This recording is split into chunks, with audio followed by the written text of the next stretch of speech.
这期就给大伙演示下，我在不需要任何巡线设备的情况下，如何弄清楚这里每一条网线是做什么的，然后又如何通过层层的推理来还原它们监控故障的原因，直到把每一个角落的监控给恢复正常的。我先带大伙了解下这里的环境，这里是 A 区，这里总共有4个监控，我对面左边和右边分别有1个，剩下2个分别在我的右边和左边。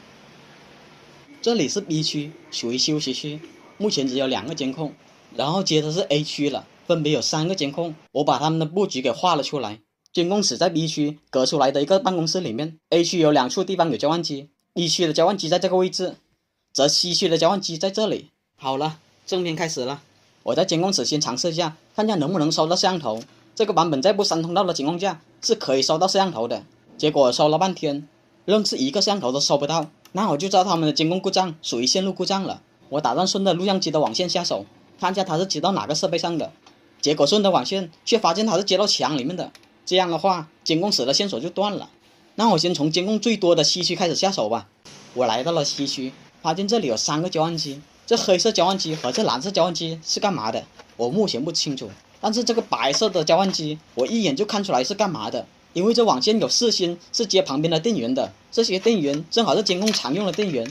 所以这白色的交换机4条线应该是监控线了。那这里面肯定有条网线是负责把画面传输到 B 区的监控室的。我现在要做的是在这堆网线中把它给找出来。我查了下这灰色线，发现它是接到这个黑色交换机上的。由于这个黑色交换机上面的线有点多，那我先搞清楚另一条线是干嘛的。我顺着这黑色线发现原来是接到电脑上的，那这黑色线就被排除了。既然这灰色线是接到这个黑色交换机上的，那这黑色交换机上的线肯定有一条是负责把画面传输到监控室的。于是我又得搞清楚这黑色交换机上面的线都是负责什么的。我发现有一条黄色线没亮，于是我就顺着它发现另一头没有接，那这条线就被排除了。接下来看第2条黄色线是干嘛的了。我顺着网线发现它是接到这个蓝色交换机上的，这下麻烦了。要是这4个监控的主线在这个蓝色交换机上，在不用设备的情况下，我排查的难度就大了不少。于是我换了个推断思路，既然监控室只有1条网线，那这里的主线肯定没有直接通向监控室，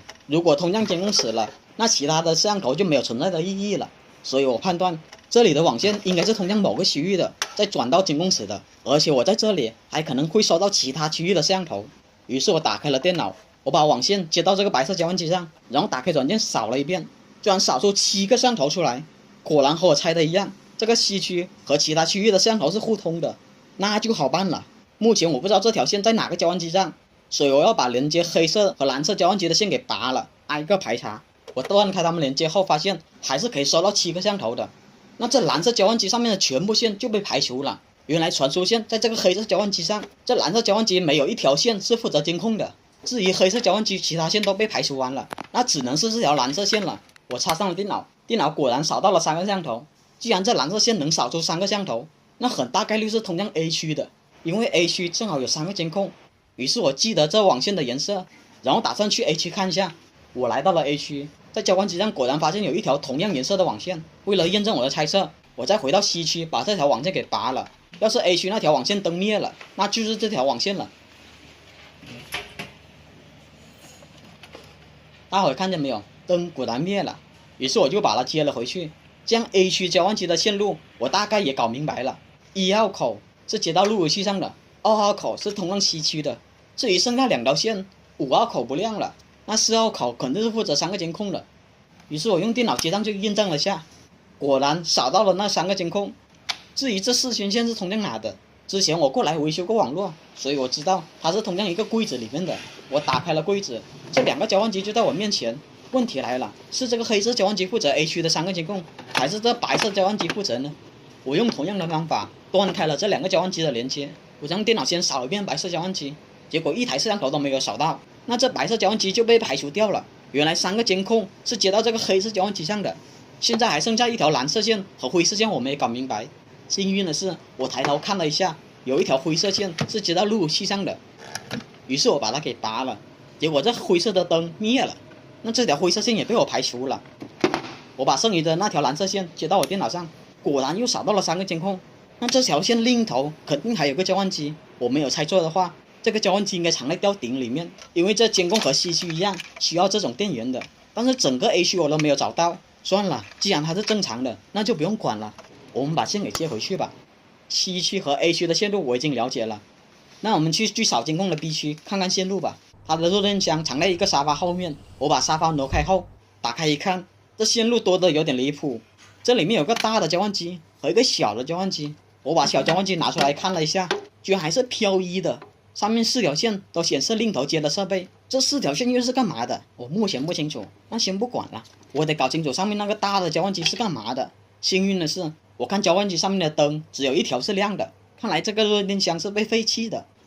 我拔了它1号口的线，发现这个小交换机的3号口不亮了，原来这个大交换机的1号口是连接在这个小交换机上的。经验告诉我，这个小交换机很可能是负责 B 区的这2个监控的。我怕 POE 烧我电脑，于是我拔了这个小交换机的上连口的线，我电脑插上了上连口，然后接上去用电脑扫了一遍，果然扫到了2个摄像头。原来 B 区的2个摄像头信号是传到这里了。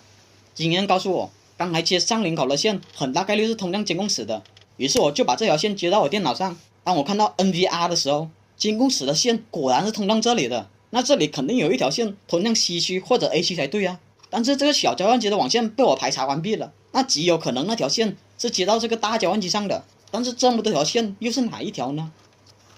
我看到了这条网线和其他网线颜色不同，于是我去 A 区和 C 区找一下有没有这条网线的颜色。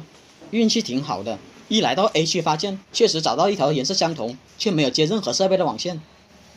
为了省时间，我这里用设备验证了一下，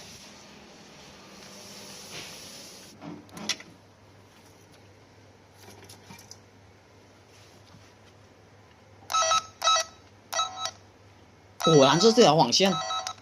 于是我就把它接到了这个小交换机上，这样的话 A 区、B 区、C 区还有监控室的线路就全部通了。于是我去监控室看一下能不能收到那9个摄像头。我输入完了密码，点击摄像头，选择设备搜索，9个摄像头果然全部被收到了。接下来我再捋一遍他们的线路给大伙听一下吧。先从 C 区开始讲， C 区的4条监控线是接到了这个白色交换机上，然后又通过这灰色线把画面传到了这个黑色交换机上，这黑色的交换机又通过蓝色线传到了 A 区的交换机上， A 区的交换机又通过灰色线把画面传输到了 B 区的这个大交换机上，这个大的交换机又通过1条灰色线传输到了这个小 POE 交换机上，最后这个小交换机再把画面传输到监控室。这线路真的拐得可怕，真的是难为之前安装的师傅了。A 区的话，他们应该在某一个地方还有一个交换机，然后通过蓝色线传到了这个黑色交换机上，然后再通过4星线传输到了这个黑色交换机上。让我没想到的是，他们监控坏的原因还不单单是线路故障，他们监控的网络也发生了很大的变化，录像机的 IP 地址和摄像头的 IP 地址完全对不上，就算你收到了添加摄像头还是没有画面。所以我这里用软件批量的把摄像头的 IP 改成和录像机一个网段。让我没想到的是，实战中永远会遇到你想不到的困难。没错，有一半的摄像头修改 IP 失败，后面不管怎么操作都是失败的。所以我用了第2个方法修改，就是我在通道里面选择摄像头，然后通过手动修改它的地址。为了避免 IP 冲突，我还建了路由器后台，把这些 IP 地址画出 DHCP 池外面。让我想不到的是，第2个方法仅仅修改成功2个后，剩余的那2个摄像头这招就不灵了。于是我只能用第3个方法，就是进入摄像头的外部界面，在它 TCP 里面修改它的 IP 地址，最终这9个画面都连接上了。但是你以为这样就结束了吗？真实情况比我目前描述的还要麻烦。